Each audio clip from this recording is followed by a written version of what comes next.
the whole concept of what the right notes are is a cultural decision, isn't it? Yes. I mean, we get to be arbiters based on our own cultural experience of what sounds good. So at this juncture, what we are trying to do is measure and research what we might consider some very, very basic elements, the building blocks, so to speak, of music making. And so you'll hear me actually kind of segue from using the word music to using the word music making, or to use a term that Christopher Smallwood coined a few years back, musicking. The emphasis here being that instead of it being a product called music, we're really focused on the process. And if we look at what are the elements of the process of doing something musical with each other, regardless of our musical background or our musical culture, there are certain things that are rather ubiquitous throughout our species.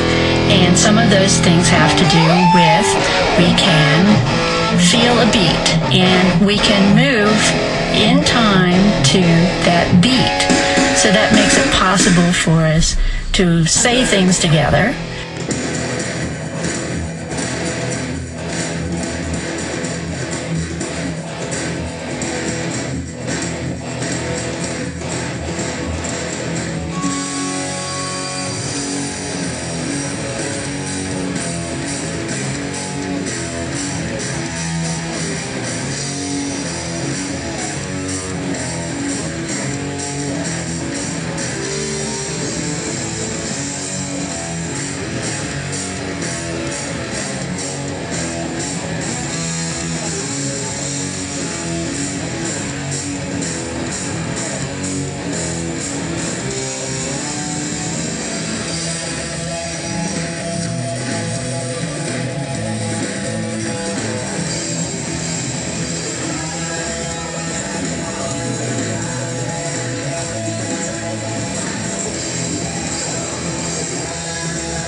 bonobos to try to get a sense of this rhythmic sense. Do they have it?